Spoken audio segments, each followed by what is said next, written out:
الله سيئاتهم حسنات اللهم نور قلوبنا بالقرآن وزين أخلاقنا بالقرآن وادخلنا الجنة بالقرآن ونجنا من النار بالقرآن ربنا افتح بيننا وبين قومنا بالحق وأنت خير الفاتحين صدق الله العظيم وصدق رسوله النبي الأمين الكريم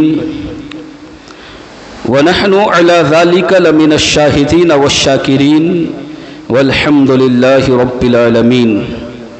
بعد توحید کے متوالو، غوث اعظم کے جانثارو، آئیے کچھ عرض معروض سے قبل ہم اور آپ مل کر انیس بے کساں چارہ ساز درد مندہ وقار دو جہاں سرور کون و مکہ مالک این و آں ہم غریبوں کے غم گسار سید ابرار و اخیار دونوں عالم کے مالک و مختار انیس الغریبین مراد المشتاقین جان عالمین شفیع المذنبین فخر آدم و بنی آدم خلیفۃ اللہ اعظم باعث ایجاد عالم منبع جود و سخا صبح کائنات کے شمس الضحیٰ شام کائنات کے بدر الدجا محمد عربی روح فدا صلی اللہ تعالی علیہ وسلم کی بارگاہ میں جس طرح سے میں پڑھاتا ہوں میرے ساتھ مل کر پڑھیے الصلاۃ والسلام علیک یا رسول اللہ،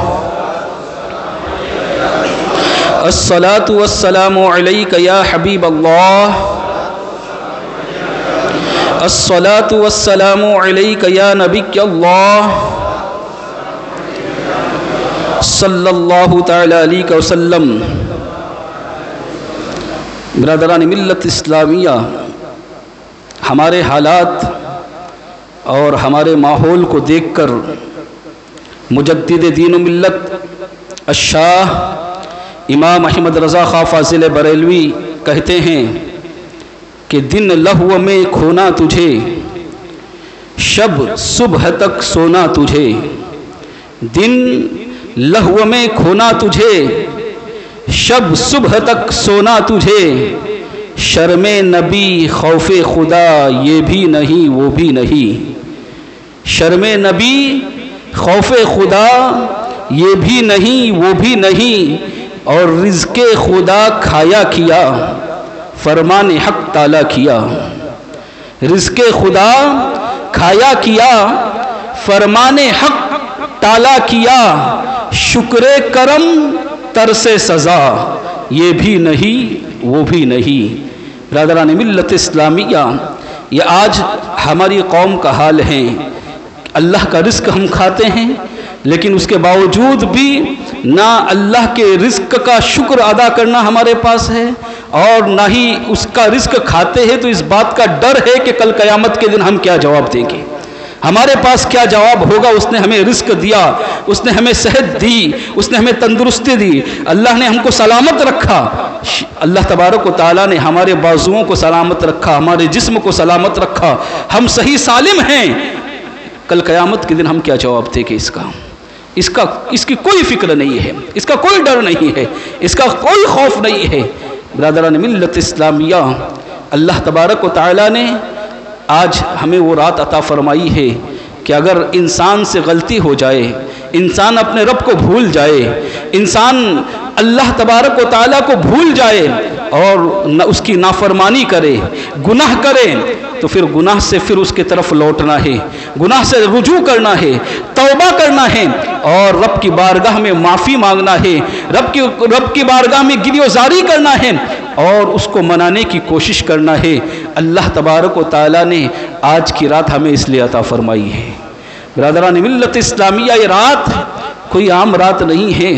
اللہ کے رسول تاجدار مدینہ صلی اللہ علیہ وسلم ارشاد فرماتے ہیں کہ 15ویں شعبان کی رات اللہ تبارک و تعالیٰ غروب آفتاب ہی سے اپنی شان کے مطابق آسمانی دنیا پر نزول اجلال فرماتا ہے، اپنی تجلی ظاہر فرماتا ہے، اس کی شان کے مطابق۔ اس کی شان کیسی ہے، کس طرح سے وہ نزول فرماتا ہے، ہم سوچ نہیں سکتے، ہمارے دماغ میں وہ بات آ نہیں سکتی، لہذا وہ اپنی شان کے مطابق آسمانی دنیا پر نزول اجلال فرماتا ہے۔ اور یہ کب سے ہوتا ہے؟ سورج کے غروب ہونے سے۔ اور کب تک ہوتا ہے؟ صبح صادق تک رہتا ہے۔ اور پھر منادی ندا لگاتا ہے، اعلان کرتا ہے کوئی اپنے گناہوں کی معافی مانگنے والا، ہے کوئی اپنے گناہوں گناہوں کی بخشش طلب کرنے والا اس کے گناہوں کو ہم معاف کر دے، ہر کوئی ہم سے سوال کرنے والا ہم اس کے سوال کو پورا کر دے، ہے کوئی ہم سے رزق طلب کرنے والا ہم اسے رزق عطا فرما دے۔ اور یہ پوری رات لگاتار یہ کام ہوتا رہتا ہے، پوری رات منادی اعلان کرتا رہتا ہے کہ ہے کوئی ایسا جو گناہوں پر نادم ہو کر شرمندہ ہو کر ہماری بارگاہ میں آ جائے، وہ چاہے کتنا ہی گنہگار کیوں نہ ہو، اس لیے کہ بندو تمہارے گناہ یقیناً سمندر کے جھاگ سے زیادہ ہو سکتے ہیں، زمین کے ذرات سے زیادہ ہو سکتے ہیں، تمہارے گناہ درخت کے پتوں سے زیادہ ہو سکتے ہیں، سمندر کے قطرات سے زیادہ ہو سکتے ہیں، لیکن ہمارے گناہ اللہ کی رحمتوں سے زیادہ نہیں ہو سکتے، اس لیے کہ اللہ کی رحمت بہت وسیع ہے، لہذا یقیناً اللہ کی رحمت ہمیں بخش دے گی، ہمارے گناہوں کو معاف فرما دے گی، اور نہ ہی صرف معاف فرما دے گی، میرا رب اتنا کریم ہے، میرا رب اتنا کریم ہے کہ اللہ تبارک و تعالیٰ نے فرمایا فَأُولَئِكَ يُبَدِّلُ اللَّهُ سَيِّئَاتِهِمْ حَسَنَاتٍ۔ جب کوئی بندہ سچے دل سے رب کی بارگاہ میں توبہ کرتا ہے، گریزاری کرتا ہے، رب سے معافی مانگتا ہے، تو نہ یہ کہ اللہ صرف اس کے توبہ کو قبول فرماتا ہے، بلکہ اللہ نے فرمایا فَأُولَئِكَ يُبَدِّلُ اللَّهُ سَيِّئَاتِهِمْ حَسَنَاتٍ، اللہ تبارک و تعالیٰ اس کے گناہوں کو نیکیوں میں تبدیل فرما دیتا ہے۔ اب سوچیں کتنا کریم ہے میرا رب، کتنا رحیم ہے میرا رب۔ ہم نے گناہ کیے، ہم نے خطا کیے، لیکن اگر ہم اس سے معافی مانگے، ہم اس کی بارگاہ میں گریزاری کریں، ہم اس کے بارگاہ میں توبہ کریں، تو اللہ نہ کہ یہ کہ ہمارے گناہوں کو صرف معاف فرمائے گا، قرآن پڑھ رہا ہوں، قرآن کہتا ہے فَأُولَئِكَ يُبَدِّلُ اللَّهُ سَيِّئَاتِهِمْ حَسَنَاتٍ، اللہ اس کے گناہوں کو نیکیوں میں تبدیل فرمائے گا۔ ہم تو مائل بکرم ہے، کوئی سائل ہی نہیں، ہم تو مائل بکرم ہیں، کوئی سائل ہی نہیں، راہ دکھلائے کہ رہروے منزل ہی نہیں۔ اللہ تبارک و تعالیٰ تو بندوں کو معاف کرنا چاہتا ہے، وہ خود کہتا ہے نا کہ ما یفعل اللہ بعذابکم، اللہ تمہیں عذاب دے کر کیا کرے گا؟ کیا انداز ہے قرآن کا، دیکھے نا کیا کہتا ہے ہمارا رب، ما یفعل اللہ بعذابکم، اللہ تمہیں عذاب دے کر کیا کرے؟ لیکن بتانا مقصود یہ ہے کہ اللہ عذاب دینا چاہتا نہیں ہے، ہم بندے ہیں کہ ہم کام ایسے کرتے ہیں کہ عذاب کے مستحق بن جاتے ہیں، ہم نے ایسے کام کیے ہیں، ہم نے ایسے گناہ کیے ہیں کہ ہم عذاب کو اپنی طرف بلا رہے ہیں۔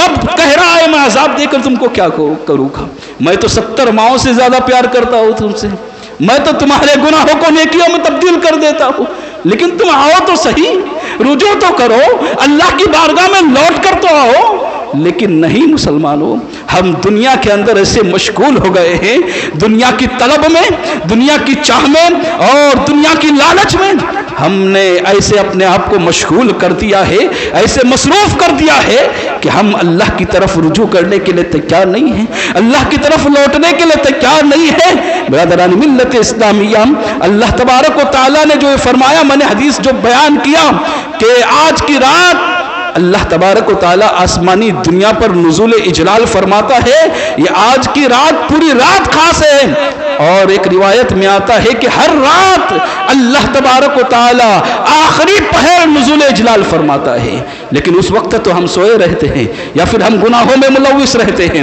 ہم چیٹنگ میں لگے رہتے ہیں، ہم واٹس ایپ پر لگے رہتے ہیں، ہم فیس بک پر لگے رہتے ہیں، اس وقت ہمارا حال یہ ہے، یا پھر ہم غفلت کی نیند سوئے پڑے ہوتے ہیں، کیونکہ آخری پہر جو ہوتا ہے 12 بجے تک 1 بجے تک ہم جاگتے ہیں، اور جب نزول اجلال کا وقت ہوتا ہے ہم سو جاتے ہیں، ہم غفلت میں گزارتے ہیں۔ تو ہمارے جیسے گنہگاروں کے لیے رب کی رحمت وسیع ہے، رب کی رحمت بہت زیادہ ہے، اتنی وسیع ہے کہ ہم جیسے گنہگاروں کے لیے اللہ تبارک و تعالیٰ نے بتا دیا کہ میں جانتا ہوں میرے بندے ایسے ہیں جو پورے سال غافل رہے گے، اس لیے ہر رات میرا نزول اجلال ہوتا ہے اپنی شان کے مطابق، لیکن وہ خاص لوگوں کے لیے ہوتا ہے، وہ مخصوص بندوں کے لیے ہوتا ہے، وہ تہجد گزاروں کے لیے ہوتا ہے، لیکن گنہگاروں کے لیے پھر کب؟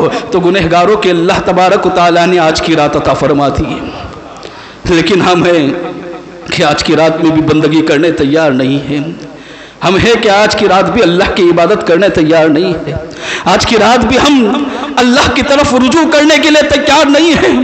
برادران ملت اسلامیہ، کتنے افسوس کا مقام ہے کہ آج ہم اتنی عظیم نعت ملنے کے باوجود بھی اگر آج ہم اپنی بخشش نہ کرا سکیں، آج رب کے حضور حاضر ہو کر رب کو نہ منا سکے، تو کل قیامت کے دن ہم کیا جواب دیں گے؟ رب کہے گا میں میری رحمت تو بہانہ ڈھونڈ رہی تھی بخشش کا، میری رحمت تو مغفرت کا بہانہ ڈھونڈ رہی تھی، تم کہاں تھے؟ تم تو خواب غفلت میں پڑے ہوئے تھے۔ برادران ملت اسلامیہ، اس وقت ہم کیا جواب دیں گے؟ آج کی رات کے بارے میں آقا علیہ الصلوۃ والسلام نے ارشاد فرمایا کہ اللہ کے رسول تاجدار مدینہ صلی اللہ علیہ وسلم فرماتے ہیں کہ اللہ تبارک و تعالی آج کی رات بنو کلب کے بکریوں کے بالوں کی تعداد میں لوگوں کو جہنم سے آزاد فرماتا ہے۔ برادران ملت اسلامیہ، بنی کلب بکریاں بہت زیادہ پالا کرتی تھی۔ آپ جانتے ہیں ایک بکری کے اوپر کتنے بال ہوتے ہیں؟ آپ بتا سکتے ہیں ایک بکری کے جسم پر کتنے بال ہوتے ہیں؟ آپ کو پتا ہے؟ آپ نہیں بتا سکتے۔ تو وہ قبیلہ جن کے پاس صرف بکریاں ہی بکریاں تھیں، آقا علیہ الصلوۃ والسلام نے فرمایا ان بکریوں کے بالوں کے برابر اللہ تبارک و تعالی جہنم سے لوگوں کو آزاد فرماتا ہے۔ اگر آج کی رات بھی اگر ہم بخشش نہ کرا پائے تو اس سے بڑھ کر کم نصیبی اور حرمہ نصیبی کیا ہو سکتی ہے؟ اس سے بڑھ کر کم نصیبی ہماری کیا ہوگی کہ آج بھی ہم نے بخشش نہ کرائی، آج بھی اسی طرح غفلت میں رات گزاری۔ برادران ملت اسلامیہ، یاد رکھنا اللہ کی طرف رجوع کرنے والا بندہ اللہ کو بہت پیارا ہے۔ انسان گناہ کرتا ہے، انسان خطا کرتا ہے، اس کے بعد جب وہ گناہ سے رجوع کرتا ہے، رب کی بارگاہ میں سچی توبہ کرتا ہے، رب کی بارگاہ میں مغفرت طلب کرتا ہے، رب کے حضور حاضر ہو کر رو رو کر دعا کرتا ہے، تو اللہ تبارک و تعالیٰ کو یہ رونا اتنا پسند ہے، اتنا پسند ہے۔ اگر آپ کے ساتھ کوئی معاملہ ہو جائے، آپ کی کسی نے گستاخی کرتی یا آپ کو اذیت پہنچائی، آپ کو تکلیف پہنچائی، تو ہوتا یوں ہے کہ اگر وہ معافی مانگنے کے لیے آئے، آپ بہت بڑا دل کرو گے، اگر دل کرو گے ہوتا تو نہیں ہے، لیکن اگر کسی نے بڑا دل کر بھی دیا تو زیادہ سے زیادہ یہ ہوگا کہ وہ انسان اس کو معاف کر دے گا۔ یہی ہوگا نا کہ انسان بڑا دل کر دے تو معاف کر دے گا، لیکن ہمارا دل اتنا بڑا نہیں ہے، بہت تنگ نظریہ ہے ہمارا، بہت چھوٹا دل ہے ہمارا۔ ہمارے پاس کوئی اگر معافی مانگنے کے لیے آئے تو ہم اس کو معاف بھی نہیں کرتے، ہم صرف اوپر ہی دل سے کہتے ہیں ہاں جا معاف کر دیا، لیکن دل کے اندر وہ بات رہتی ہے ہمیشہ تک، ہمیشہ ہمیشہ کے لیے۔ برادران ملت اسلامیہ، اتنا چھوٹا دل تو نہ رکھو، یہ دل جو ہے یہ اس کو وسیع کر دو، اس لیے کہ یہ دل چھوٹا رہے گا آپ کو تکلیف پہنچے گی، آپ کو اذیت رہے گی۔ آپ خود اگر تنگ دل رکھو گے تو یہ جو آپ کے دل میں جو صدمہ لگا ہے یہ ہمیشہ ہمیشہ کے لیے رہے گا۔ ایک مرتبہ دل کھول دو اور کہہ دو معاف کر دیا، دل سے نکال دو، وہ دل کی برائی بھی ختم ہو جائے گی اور دل کے اندر جو ایک گھٹن ہے وہ بھی ختم ہو جائے گی۔ برادران ملت اسلامیہ، تو میں عرض یہ کر رہا تھا اگر آج انسان بڑے سے بڑا دل دکھائے، بڑا دل دکھائے تو کیا کرے گا؟ زیادہ سے زیادہ معاف کر دے گا، کہاں جا معاف کر دیا اور دل سے بھی بات کو نکال دے گا۔ لیکن میرا رب کتنا کریم ہے، ذرا غور کرنا، ذرا سوچنا۔ قرآن کہتا ہے کہ جب بندہ اللہ کی بارگاہ میں سچے دل سے توبہ کرتا ہے، جب بندہ اللہ کی بارگاہ میں رجوع کرتا ہے، صدق دل سے معافی مانگتا ہے، تو نہ کہ یہ بندہ اللہ اس کے صرف گناہوں کو معاف کرتا ہے، بلکہ آگے اللہ نے فرمایا ان اللہ یحب التوابین، بے شک اللہ توبہ کرنے والوں سے محبت فرماتا ہے۔ کتنی خوشی کی بات ہے، کتنی خوشی کی بات ہے۔ میرا رب نہ یہ کہ گناہ معاف کرے بلکہ فرمایا یحب التوابین، وہ توبہ کرنے والوں سے محبت کرتا ہے۔ کون ہے جو نہیں چاہتا رب اس سے محبت کرے؟ کوئی ہے ایسا جو یہ چاہتا ہے رب اس سے محبت نہ کرے؟ سب چاہتے ہیں رب محبت کرے، تو سچے دل سے توبہ کرنا ہے۔ آج کی رات، آج کی رات رجوع کرنا ہے، آج کی رات رب کو منانا ہے۔ اور رب کو منانے کا طریقہ، سب سے اچھا طریقہ کیا ہے جانتے ہو؟ رب کو منانے کا سب سے اچھا طریقہ یہ ہے کہ اس کی بارگاہ میں رو کر مانگا جائے، اس کی بارگاہ میں گریو زاری کر کے مانگا جائے۔ آج ہمارے دل اتنے سخت ہو گئے ہیں، اتنے سخت ہو گئے ہیں، پتھر دل ہو گئے ہمارے، کہ ہماری آنکھوں میں آنسو نہیں آتے، ہمارے آنکھوں میں اللہ کے خوف سے کبھی آنسو نہیں آتے۔ حال یہ ہے کہ ہماری قوم کا اگر کسی حادثے کا شکار ہو جائے تو قوم روتی ہے، کسی مصیبت کا شکار ہو جائے تو ہم روتے ہیں، اور اسی پر بس نہیں بلکہ ہماری قوم کا حال تو یہ ہے، بالخصوص خواتین کا ہمارے، کہ اگر فلم دیکھتے ہوئے اگر اس کے اندر کوئی ایموشنل سین آ جائے تو اس سین کو دیکھ کر بھی ہماری قوم کو رونا آتا ہے، لیکن اللہ کا ذکر سننے کے بعد، اللہ کا خوف دل میں سمانے کے بعد رونا نہیں آتا ہے۔ یہ حقیقت ہے یا نہیں ہے؟ یہ سچائی ہے یا نہیں ہے؟ برادران ملت اسلامیہ، ہم کیا کر رہے ہیں؟ اللہ رب العزت کو توبہ پسند ہے، اللہ رب العزت کو اس کی بارگاہ میں رونا پسند ہے۔ بزرگان دین فرمایا کرتے تھے کہ اللہ کی بارگاہ میں رو رو کر دعا کرو، اپنی مغفرت طلب کرو، اس لیے کہ اللہ رب العزت کو رونا بہت پسند ہے، اور جو رو کر رب کی بارگاہ میں دعا کرتا ہے اللہ اس کے دعا کو قبول فرماتا ہے اور اس کے گناہوں کو معاف فرماتا ہے۔ لیکن کب ہوگا یہ؟ جب دل نرم ہوگا، جب دل کے اندر اللہ کی خشیت ہوگی، جب دل کے اندر اللہ کا خوف ہوگا۔ یاد رکھنا، مکاشفۃ القلوب کے اندر ایک حدیث نقل کی گئی، اللہ کے رسول تاجدار مدینہ صلی اللہ علیہ وسلم نے ارشاد فرمایا، کل قیامت کے دن ایک شخص کو جہنم میں ڈالا جائے گا، جہنم کی طرف دھکیلا جائے گا، حکم ہوگا کہ اسے جہنم میں پھینک دو، اسے جہنم میں ڈال دو۔ فرشتے اسے اوندھے منہ گھسیٹتے ہوئے جہنم کی طرف لے جائیں گے۔ جیسے ہی جہنم کے قریب پہنچیں گے، اس شخص کو لے کر فرشتے جہنم میں ابھی ڈالنے ہی والے ہوں گے کہ اس شخص کے پلکوں کا ایک بال، پلک کا ایک بال رب کی بارگاہ میں عرض کرے گا، مولا یہ وہ بندہ ہے جو تیرے خوف سے صرف اتنا رویا تھا کہ میں بھیگ گیا تھا۔ یعنی سب سے کم انسان جب روتا ہے، یعنی آنکھوں میں آنسو آتے ہیں تو پلکیں بھیگ جاتی ہیں، یہ انسان کا سب سے کم رونا کہلاتا ہے۔ کہاں؟ وہ پلک عرض کرے گا، مولا یہ وہ شخص ہے جو تیری یاد میں، تیرے خوف میں رویا تھا اور میں بھیگا تھا، میں گواہی دیتا ہوں مولا یہ رویا تھا، اور تیرے محبوب کا فرمان تیری امت، تیرے بندوں تک پہنچا ہے کہ اگر کوئی تیرے خوف میں صرف اتنا روئے گا کہ مچھر کے پر کے برابر، تو اس کے اس رونے کو قبول فرمائے گا اور اس کی بخشش فرمائے گا۔ میں گواہی دیتا ہوں کہ یہ رویا تھا، اس کی آنکھوں سے آنسو نکلے تھے، مولا اس کی بخشش فرما، میرے رب کی رحمت کو جمع لائے گا، اور میرا رب فرمائے گا جاؤ اسے جنت میں داخل فرما دو، اس کے سارے گناہوں کو میں نے معاف فرما دیا ہے۔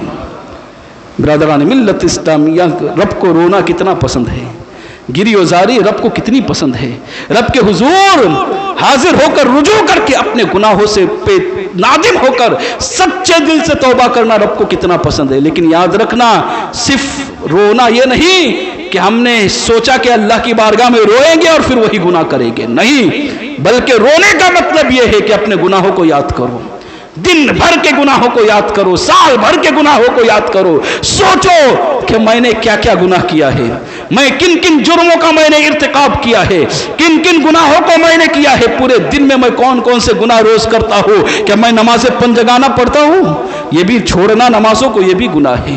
یہ بھی سوچو کہ کہیں میں زنا کا شکار تو نہیں ہو رہا ہوں، یہ بھی تو سوچو کہ کہیں رات بھر میں غیر محرم عورتوں کے ساتھ چیٹنگ تو نہیں کرتا ہوں، یہ بھی سوچو کہ رات بھر فحش فلمیں تو نہیں دیکھتا ہوں، یہ بھی سوچیں کہ وہ رات بھر گناہوں میں ملوث تو نہیں رہتا ہوں، یہ بھی سوچے کہ میں جھوٹ تو نہیں بولتا ہوں بات بات پر، یہ بھی سوچے کہ میں دغا تو نہیں دیتا ہوں کسی کو، یہ بھی سوچے میں کاروبار کے لیے کسی کو دھوکہ تو نہیں دیتا ہوں، یہ بھی سوچے کہ میں کسی کے ساتھ برا معاملات تو نہیں کرتا ہوں، یہ بھی سوچے کہ میں کسی کی غیبت تو نہیں کرتا ہوں، یہ بھی سوچے کہ میں کسی کی چغل خوری تو نہیں کرتا ہوں، یہ بھی سوچے کہ میں بات بات پر گالیاں تو نہیں دیتا ہوں۔ یہ سب سوچیں اور رب کی بارگاہ میں سچے دل سے توبہ کرے کہ مولا جو غلطی ہو گئی مولا تو معاف کر، مولا تو بخشش کرنے والا ہے۔ ایسی توبہ کرے، ایسی توبہ کرے۔ قرآن کہتا ہے یا ایھا الذین آمنوا توبوا الی اللہ توبۃ نصوحا، رب کی بارگاہ میں ایسی توبہ کرے کہ وہ توبہ تمہاری توبۃ النصوح ہو جائے۔ توبۃ النصوح کے بارے میں کہا گیا ایسی توبہ جس طرح دودھ تھن سے نکلنے کے بعد دوبارہ تھن میں نہیں جا سکتا، اسی طرح بندہ توبہ کر لے دوبارہ اس گناہ کی طرف پلٹ کرنا چاہے۔ اس کو بولتے ہیں توبۃ النصوح. جس طرح کمان سے نکل گیا تیر واپس کمان میں نہیں آ سکتا، اسی طرح جیسے ہی انسان نے کسی گناہ سے توبہ کر لیا، ایسی توبہ کرے کہ دوبارہ اس گناہ کی طرف پلٹ کر بھی نہ چاہے، اپنے ذہن و خیال میں بھی وہ گناہ نہ آئے، رب سے سچی بخشش کی توبہ کرے. اور یاد رکھنا توبہ کی قبولیت کی علامت بھی یہی ہے، یہی ہے توبہ کی قبولیت کی علامت کہ بندہ توبہ کرے اور پھر اس کے بعد دوبارہ اس گناہ کی طرف نہ جائے. سمجھ جانا اللہ نے تمہاری توبہ کو قبول کیا ہے. اور اگر توبہ کر کے پھر بار بار اسی طرف جاتے ہو، بار بار اس طرف جاتے ہو، تو سمجھ جانا ہماری توبہ جو ہے وہ دل سے نہیں ہے اور ہماری توبہ قبول نہیں ہوئی ہے. برادران ملت اسلامیہ، سچے دل سے توبہ کرو، رب کی بارگاہ میں گریو زاری کرو. ہم تو گنہگار ہیں، ہم تو سیاہ کار ہیں، ہم تو بدکار ہیں، سر سے پیر تک گناہوں میں ملوث ہیں. برادران ملت اسلامیہ، انبیاء کرام کی جماعت کو دیکھو، اولیاء کرام کی جماعت کو دیکھو، صحابہ کرام کی جماعت کو دیکھو. ان کا حال یہ تھا کہ وہ گناہوں سے پاک تھے، صحابہ اور اولیاء گناہوں سے محفوظ تھے اور انبیاء گناہوں سے معصوم ہیں. اس کے باوجود بھی وہ رب کی بارگاہ میں روتے تھے. سارے انبیاء کا حال اٹھا کرتے کہ اتنا روتے تھے، اتنا روتے تھے کہ رب کو راضی کرتے تھے. برادران ملت اسلامیہ، کوئی نبی ایسا نہیں بتاؤ کہ جن کی تاریخ پڑھیں آپ تو آپ کو پتا چلے گا کہ وہ روتے نہیں تھے، پوری پوری رات رو رو کر گزارتے تھے. جانتے ہو حضرت یحییٰ علیہ السلام بچپنے کا عالم ہے، زیادہ عمر نہیں ہے، لیکن رونے کا عالم یہ ہے کہ جب رب کی خشیت غالب آتی تھی تو روایت میں آتا ہے کہ حضرت یحییٰ علیہ السلام ایسے روتے تھے، ایسے روتے تھے کہ آپ کے رونے کی وجہ سے آپ کے گال کا گوشت زمین پر گر جاتا تھا. اللہ اکبر. ذرا غور کرے رونے کی کیفیت کیا ہوگی، کس طرح روتے ہوگے. حضرت یحییٰ علیہ السلام اس قدر روتے تھے کہ گال کا گوشت جو ہے وہ گر گر کر کٹ کر کر زمین پر گرتا تھا. اور کبھی کبھی تو ایسا ہوتا تھا کہ آپ کی داڑھ بھی نظر آنے لگ جاتی تھی، یعنی اتنا گال کا گوشت ٹوٹ کر گرتا تھا زمین پر کہ آپ کی داڑھ نظر آنے لگتی تھی. ماں کہتی تھی بیٹا اب تو تمہارے گال کا گوشت ختم ہو چکا ہے، وہاں پر کچھ رکھو. تو آپ اجازت دیتے تھے، کہتے تھے ہاں ٹھیک، اگر آپ کی مرضی یہی ہے تو کچھ رکھ لو. پھر آپ کے اس جگہ پر روئی رکھی جاتی تھی، پھر آپ کھانے کو کھاتے تھے. اللہ اکبر. حضرت زکریا علیہ السلام جب خشیت اور خوف کا بیان کرتے تھے، جب اللہ کی خشیت لوگوں کے دلوں میں بیان کرتے تھے کہ اللہ سے ڈرنا چاہیے، اللہ کا خوف لوگوں کے دل میں ہونا چاہیے، تو پہلے دیکھتے تھے کہ محفل میں کہیں حضرت یحییٰ علیہ السلام ہے یا نہیں. اگر حضرت یحییٰ ہوتے تو پھر دوسری بات کرتے، بشارت اور خوشخبری والی بات کرتے. اور اگر حضرت یحییٰ محفل میں نہ ہوتے، مجلس میں نہ ہوتے، تو پھر اللہ کی خشیت والی بات بیان کرتے. اس لیے کیونکہ حضرت یحییٰ اگر موجود ہوتے تو ایسی چیخیں بلند ہوتی اور اس قدر گریو زاری کرتے کہ آپ جو خود ہے وہ سب کے سارے لوگ پریشان ہو جاتے تھے. اس لیے آپ تلاش کرتے تھے کہ حضرت یحییٰ موجود ہے، اگر موجود نہیں ہے تب رب کی خشیت والی باتیں بیان کرتے تھے. برادران ملت اسلامیہ، آج ہم کتنے بے خوف ہو گئے ہیں. آج ہمیں جہنم کا خوف ہے کہ اللہ کا خوف ہے، قیامت میں اٹھائے جانے کا خوف ہے، قبر کے عذاب کا خوف ہے. اگر نہیں ہے تو کیا ہمارے لیے وہ تیاری نہیں ہونی چاہیے کہ ہم وہ تیاری نہ کریں کہ قیامت کے بعد ہمیں اللہ کے حضور حاضر ہونا ہے، رب کے حضور حاضر ہونا ہے، رب کو منہ دکھانا ہے. وَأَنَّكُمْ إِلَيْنَا تُرْجَعُونَ، اور تمہیں ہماری طرف لوٹ کر آنا ہے، اللہ فرماتا ہے. برادران ملت اسلامیہ، اگر یہ عقیدہ ہے کہ ہمیں لوٹ کر جانا ہے اس کی طرف، اس کے پاس، اس کو منہ دکھانا ہے رب کو، تو پھر برادران ملت اسلامیہ ہم کس منہ سے اس کی بارگاہ میں حاضر ہو کے، گناہوں والا چہرہ لے کر حاضر ہو کے، سیاہ کاری والا چہرہ لے کر حاضر ہو کے؟ تو سچے دل سے توبہ کرنا ہے. حضرت زکریا علیہ السلام ایک دن بیان کر رہے تھے، بیان کرنے سے پہلے پوچھا حضرت یحییٰ موجود ہے کیا؟ حضرت یحییٰ جانتے تھے کیونکہ میں موجود رہوں گا تو صرف بشارت والی باتیں ہوگی، خوشخبری والی باتیں ہوگی. تو حضرت یحییٰ علیہ السلام نے اپنے چہرے کو چھپایا اور ایک دیوار کے اونٹ میں جا کے، ایک دیوار کے پیچھے جا کر بیٹھ گئے. لوگوں نے دیکھا کہاں حضرت یحییٰ موجود نہیں ہیں.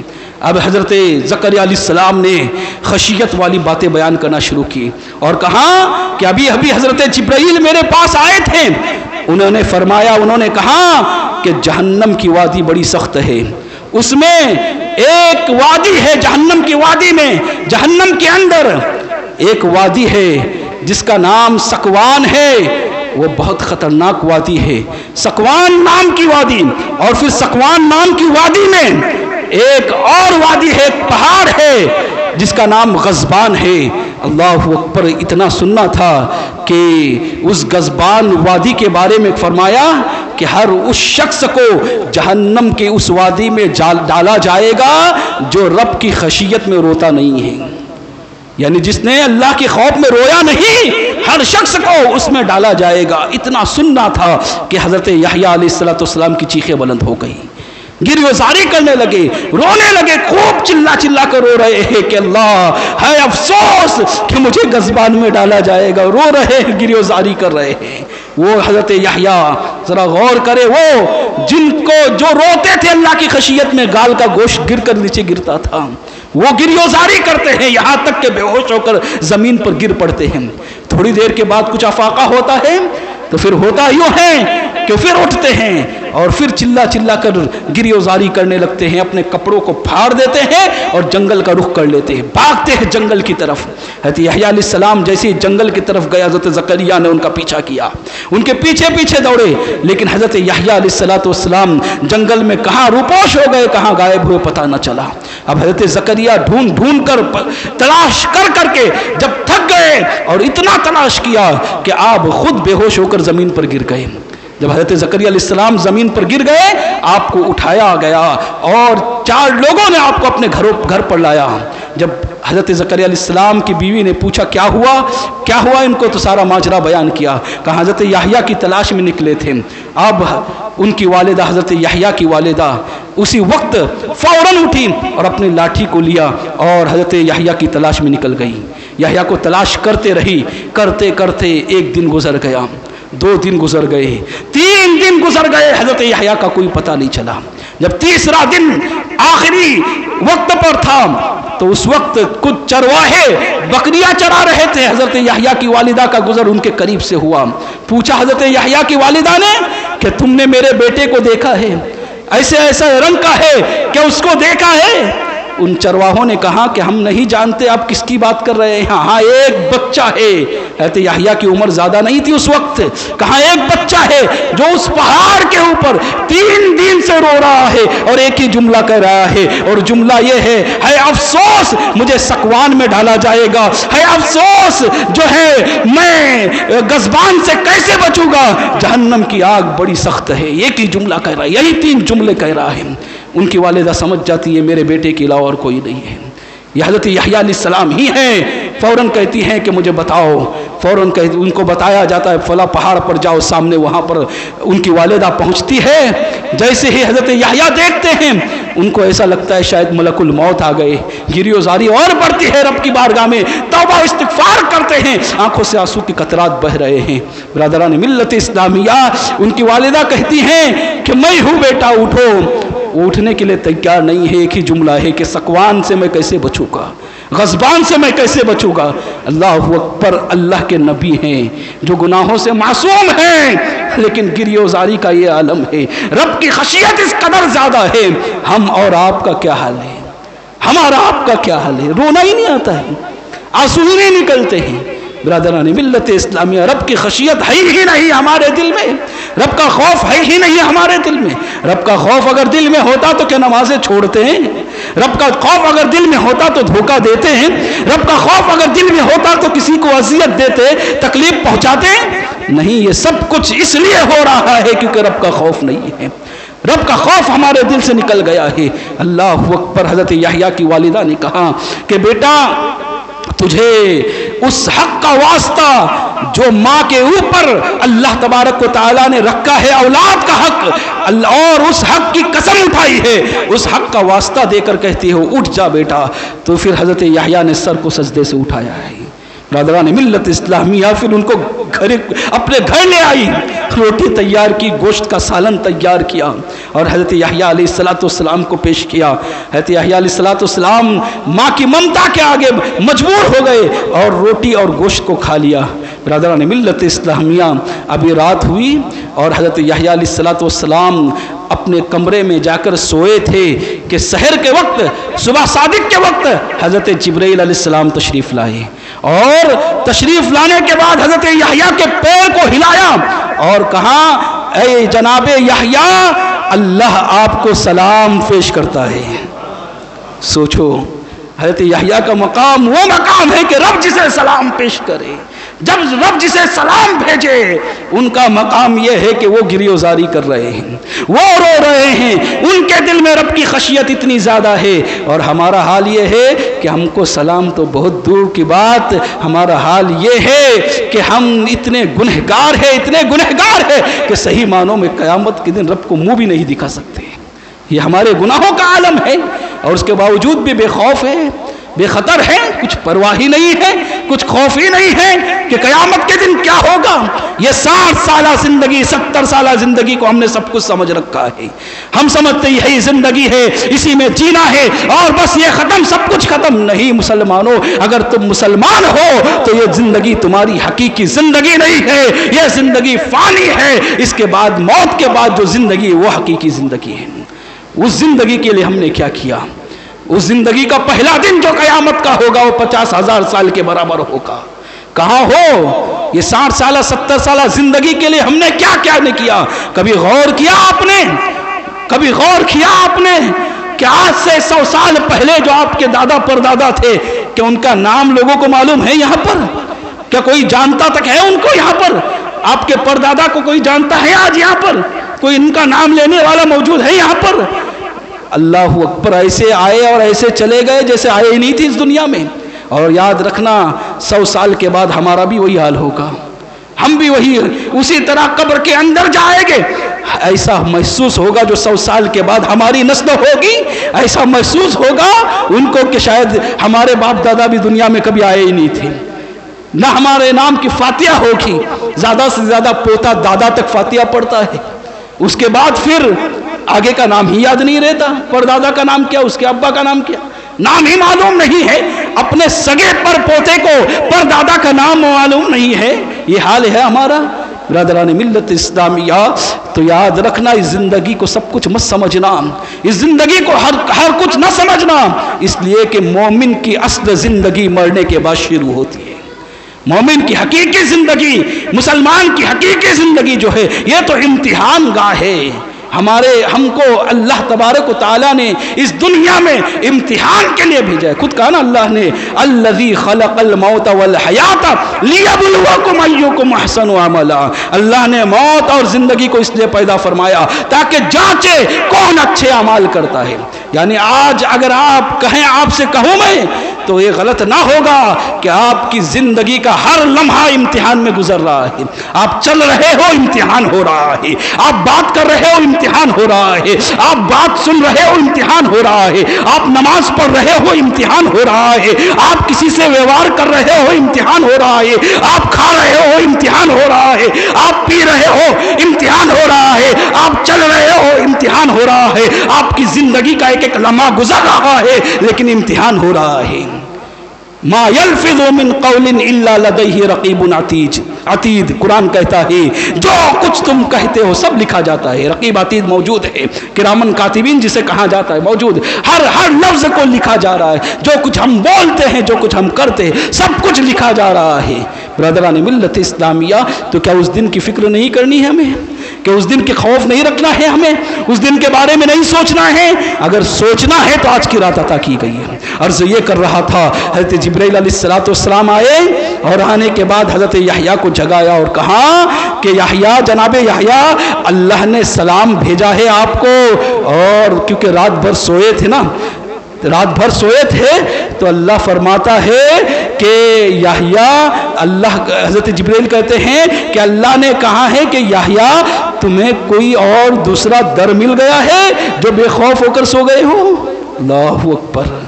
3 دن سے مسلسل رو رہے ہیں اور ایک رات سوئے تو صبح اللہ کا پیغام آیا کہ یحییٰ کوئی اور در تو نہیں مل گیا کہ ہم کو بھول گئے ہو؟ اللہ اکبر. حضرت یحییٰ اٹھے اور پھر حضرت جبرائیل نے کہا اللہ فرماتا ہے اے یحییٰ اگر تم نے ہماری بنائی ہوئی جنت کو دیکھ لیا ہوتا تو ایک لمحہ بھی ہماری یاد سے غافل نہیں رہتے اور ہر وقت روتے رہتے, ہر وقت آنکھوں سے آنسو کے قطرات بہتے رہتے کہ اللہ اس دنیا میں کچھ نہ دے تو نہ دے لیکن آخرت میں وہ جنت عطا فرما دے. کہاں کہ صرف اتنی اگر ہماری جنت بنائی ہوئی دیکھ لی ہوتی, اور فرمایا کہ اگر ہماری بنائی ہوئی جہنم دیکھ لی ہوتی تو آنکھوں سے ہی نہیں بلکہ تمہاری ہڈیاں بھی پگھل جاتی, تمہاری اس کے خوف سے تمہاری ہڈیاں بھی پگھلنے لگ جاتی. برادران ملت اسلامیہ اتنا سننا تھا کہ حضرت یحییٰ اٹھے اور دوبارہ جنگل کا رخ کیا اور پھر گریو جاری کرتے ہوئے جنگل کی طرف چلے گئے. اب پھر والدہ ڈھونڈنے لگ گئی, ڈھونڈتے ڈھونڈتے ایک مقام پر پہنچی, تلاش کیا ایک مقام پر حضرت یحییٰ نظر آئی. برادران ملت اسلامیہ حضرت یحییٰ کو پوچھا کہ بیٹا تم اتنا کیوں روتے ہو, تم تو بچے ہو, تم سے تو کوئی گناہ بھی نہیں ہوا, اور انبیاء ویسے بھی معصوم ہوتے ہیں, گناہوں سے پاک ہوتے ہیں. کہا تم تو بچے ہو یحییٰ پھر کیوں اتنا روتے ہو؟ ارے ذرا غور کریں, وہ بچے تھے اور روتے تھے رب کی بارگاہ میں, اور آج ہمارا حال یہ ہے کہ داڑیاں سفید ہو گئی پھر بھی رونا نہیں آتا, داڑیاں سفید ہو گئی پھر بھی رونا نہیں آتا. حال یہ ہے کہ 30-40 سال کے ہو گئے ہیں پھر بھی رونا نہیں آتا. اور کچھ لوگ یہ سمجھتے ہیں کہ ہماری داڑیوں کو کالا رنگ لگا کر کہ ہماری داڑھی کالی ہے, تم اپنے آپ کو دھوکہ دے رہے ہو. یہ لہذا تمہاری داڑھی تم خود جانتے ہو کہ آج کے زمانے میں 35-40 سال کے اندر سفید ہونا شروع ہو جاتی ہے. آپ خود جانتے ہیں, کالا رنگ لگا کر اپنے آپ کو دھوکہ تو دے سکتے ہو کہ ہم جوان ہیں, لیکن 30 سال کے بعد ہماری اور آپ کی زندگی الٹی جینا شروع ہو گئی ہے نا, ہے کہ نہیں؟ کتنا جیو گے؟ 60 سال 70 سال جیو گے. برادران ملت اسلامیہ حضرت یحییٰ بچے تھے, ان کی ماں نے کہا بیٹا تم تو بچے ہو, اتنا کیوں روتے ہو, اتنا کیوں گریوزاری کرتے ہو؟ تو حضرت یحییٰ نے کہا ماں میں جہنم کے آگ سے پناہ چاہتا ہوں, اللہ رب العزت سے کی خشیت میں روتا ہوں. تو وعدہ کرتی ہے اگر تو ذمہ داری لیتی اس بات کی کہ میں جہنم میں جاؤں گا, معاذ اللہ ان کا ڈر تھا, ورنہ انبیاء کرام کے تعلق سے تو یہ گمان بھی نہیں کیا جا سکتا. کہا کہ اگر تم یہ مجھ سے وعدہ کرتی ہو کہ اگر میں جہنم میں گیا تو تم مجھے وہاں سے بچا لو گی تو بتاؤ پھر میں رونا بند کر دوں گا. انہوں نے کہا یہ تو میں وعدہ نہیں کر سکتی. تو حضرت یحییٰ علیہ السلام نے کہا کہ پھر مجھے رونے سے نہ روکے, پھر مجھے رونے سے نہ روکیں. مسلمانوں آج کیا تمہیں خوف نہیں ہے جہنم میں جانے کا؟ لیکن نہیں, ہم یہ سمجھتے ہیں بس ہم تھوڑی سی عبادت کریں گے ہم جنت میں چلے جائیں گے, ہم جنت میں چلے جائیں گے. جنت اتنی سستی ہے, جنت کو اتنا سستا سمجھ رکھا ہے. برائیاں کرو گے, گناہ کرو گے اور پھر جنت ملے گی؟ نہیں, جنت ملے گی. اللہ رب العزت نے فرمایا ان الذین آمنوا وعملوا الصالحات اولئک اصحاب الجنہ, بے شک وہ لوگ جنہوں نے ایمان لائے اور نیک اعمال کیے وہی لوگ جنتی ہیں.